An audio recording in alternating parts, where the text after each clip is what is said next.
Welcome everyone who is either here today or who may be watching this recording later.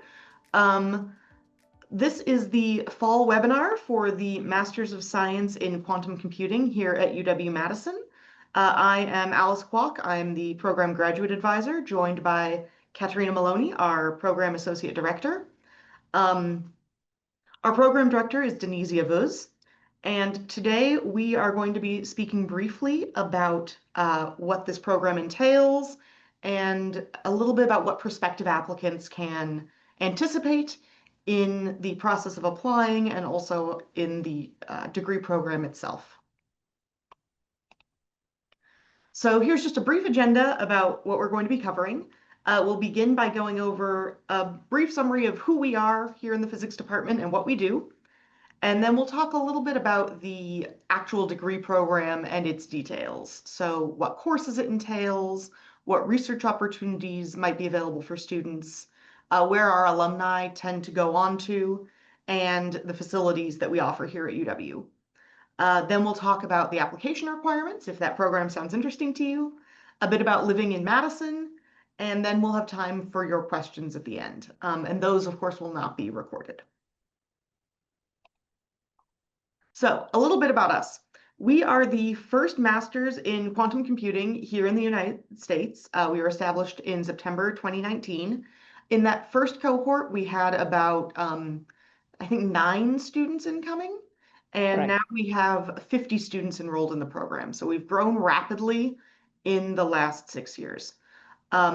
We previously referred to ourselves as the Masters of Science in Physics Quantum Computing. We, just as of this year, will be the Masters of Science in Quantum Computing.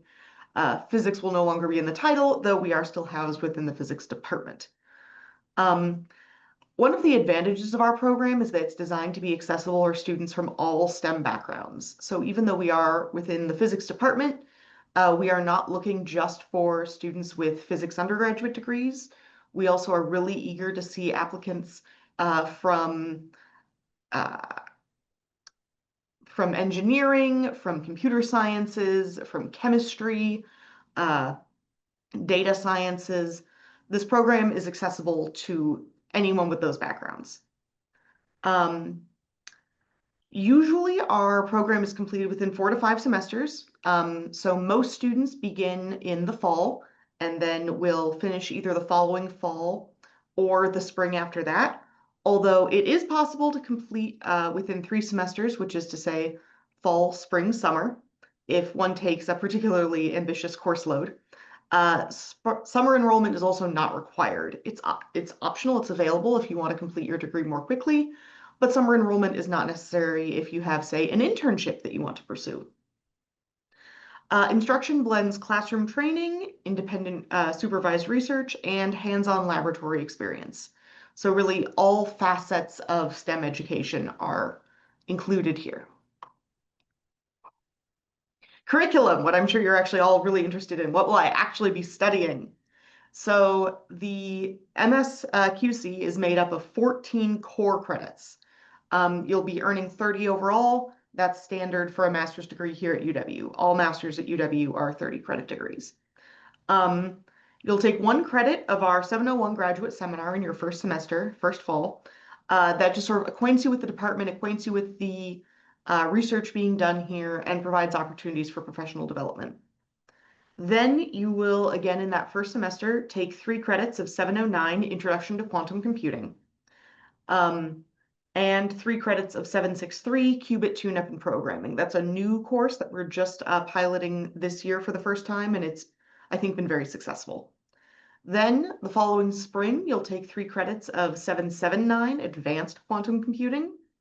And the following summer or fall, depending on whether you're taking coursework in the summer, you'll take 4 credits of 707 Quantum Computing Laboratory. During your time here, you'll also need to take 6 credits or 2 courses of quantum mechanics, and your placement into quantum mechanics will be based on your prior knowledge of the field. So if you're coming in without a lot of background in quantum, you'll take physics 448 and 449. If you're coming in with some background but want a little refresher or aren't feeling super strong in your quantum, you'll take 531 Intro to Quantum Mechanics. And then you'll follow that up with either 545, Intro to Atomic Structure, if you're more interested in AMO, or 551, Solid State Physics, if you're more interested in solid state. If quantum mechanics is really your jam, if you think, I love this, I'm going to knock it out of the park, this is really where I feel my passion is and where I have a lot of background, then you'll take 731 and 732, our quantum mechanics sequence for PhD students. We also offer specialization in hardware versus software, which I'll get to more in a moment. You will figure out what courses you want to take beyond these basic 20 credits. Your last 10 credits are open to electives. You'll figure out what makes sense for you in consultation with your faculty advisor and with me. You will be assigned a research advisor towards the end of your fall semester. If you choose to pursue a research project under the 799 coursework heading, 799 coursework is not required. You don't need to do independent research if you don't want to. The important thing to keep in mind is that all graduate students at UW need to maintain a 3.0 semester over semester. So you need to maintain a B average. And any courses in which you receive Ds or Fs will not count towards your degree requirements. They won't count towards those 30 credits. So specialization. You'll take 2 courses at least in your specialization, and you'll choose to focus in either software or hardware. So software, everyone is going to take Physics 765, Quantum Algorithms and Error Correction. And then you'll take another course, usually in the CS department, although there are some in other departments as well that fit this specialization. And you'll sort of gear yourself either towards software for research or software for industry.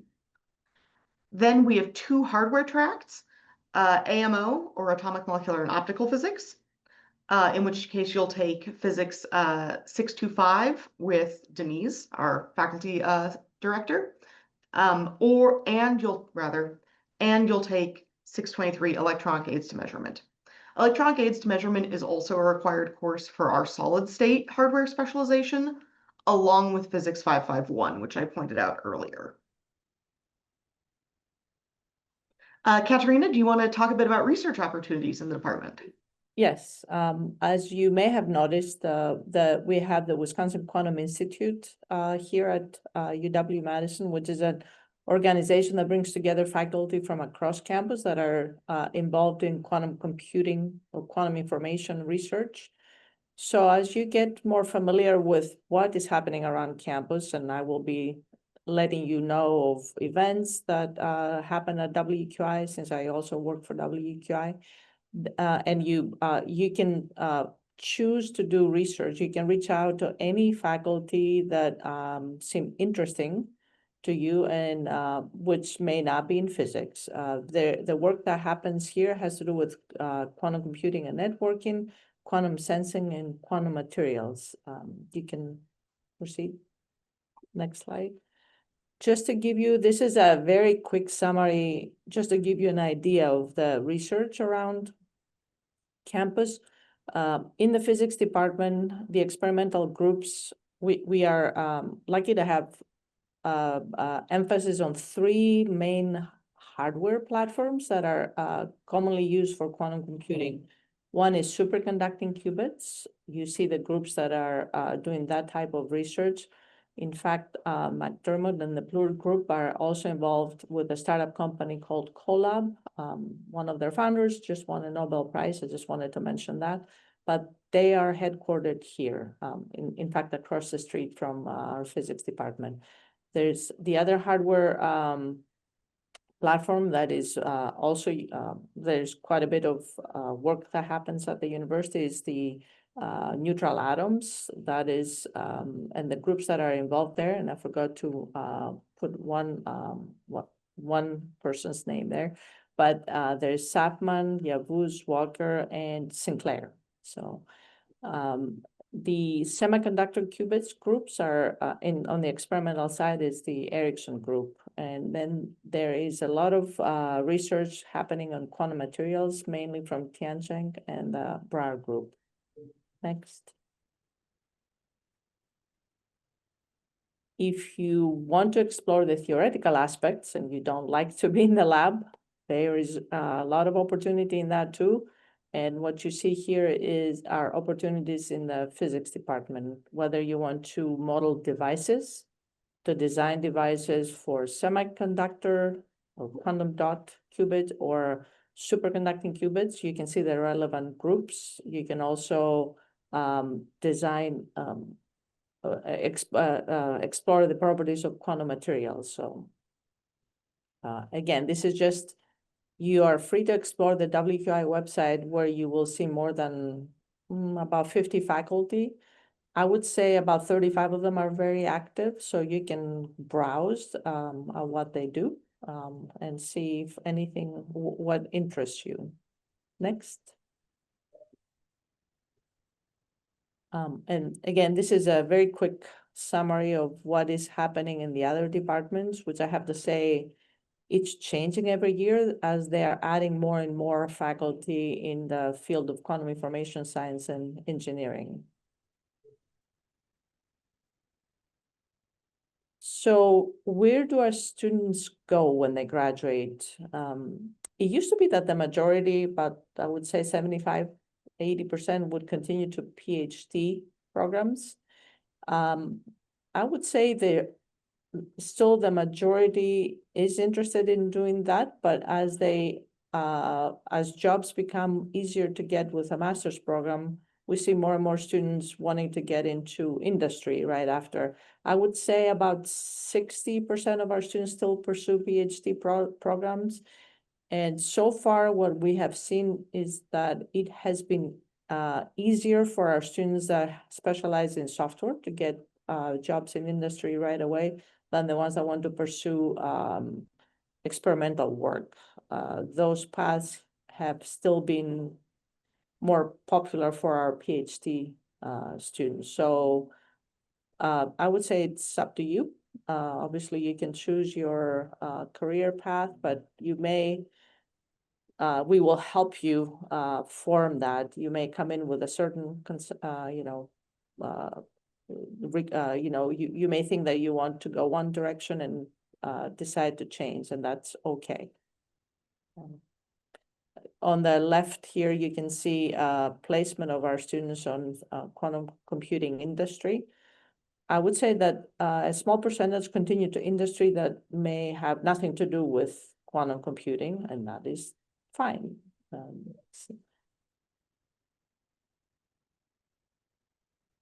Alice, do you want to take it over from here?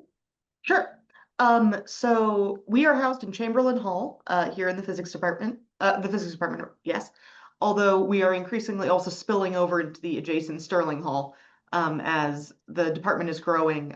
Both our program is growing, the PhD program is growing, the faculty are increasing in number every year. So we're taking up more and more of a footprint here at UW. I'm here on the second floor in the main physics lobby along with the other advisors.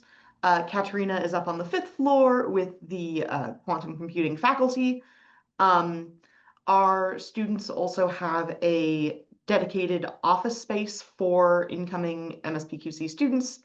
And then during their first year and then their second year, you go over to Sterling where we have another MSPQC office for the second years. And all the labs, if you're doing experimental work, are also here in the building as well as almost all of your coursework will be taken in classrooms here in Chamberlain. So the part you're probably really wondering about, how do I apply to this program? Our deadline for students who want to begin the program in fall 2026 is going to be March 15th, 2026. So we have a pretty late application deadline. You apply online through the UW-Madison graduate application portal. You'll fill out the general UW-Madison graduate application. We don't have a supplemental application. We also don't take the GRE. We don't consider it, so you don't need to worry about that. In terms of materials you will need to provide, we require evidence of English proficiency if you've earned your bachelor's degree from an institution where English is not the primary language of instruction. Will require unofficial transcripts from all previous institutions of higher ed where you may have attended. So, community college, undergrad, if you have another master's program, we'll need that as well. We require 3 letters of recommendation from people who can speak to your preparedness for this program. So ideally, faculty with whom you may have worked in the past, but also possibly workplace supervisors if you're working in a relevant field. We'll also take a resume or CV, and then we'll need a personal statement. This is just a sort of brief narrative in which you're going to write about why you want to join this program and why you think you're a good fit. So you're going to talk about your background, what courses have you taken in the past, what experience do you have in the field, in computing generally, in physics, in quantum computing specifically, and then what you hope to do with this degree. Why do you want to come here? Why is this important for your personal trajectory? So nothing too complicated, just make the case that you're the right fit for MSQC and that MSQC is the right fit for you. Also, I will note, when you apply for a graduate program at UW in a given year, there's a $75 application fee. And for that fee, you can submit up to applications to up to 3 programs. So you could apply, say, to MSPQC, or I'm sorry, MSQC. I'm still struggling with the name change. You could apply to the physics PhD program, and you could apply for a master's over in the School of Computer Data and Information Sciences, for example. Or you could apply to MSQC, and you could apply to, I don't know, the master's in, apply to, chemistry or engineering, something like that. So just something to consider. Even if you're thinking, well, I'm really more interested in, computer engineering, consider adding MSPQC as well as to your application because you're already paying the $75. And if you have any questions about the application process, reach out to me. My email is right here. It's also on the department website. If you're local to Madison, also feel free to drop in. Again, I'm housed here in Chamberlain on the 2nd floor. I'm always happy to talk to prospective students. So that's it. That's what we have to share with you today. I hope that this slide will also indicate Madison is just a great place to live. As lots of people like to say, we have all 4 seasons, but really all of them are very enjoyable. I came here from California and I love the snow here. Our summers are also beautiful. It's a great campus. And you're quite close to Chicago, which is, of course, a hub in the quantum ecosystem here in the United States. Okay, so that's what we have to share with you. And now we would love to answer any questions that you might have.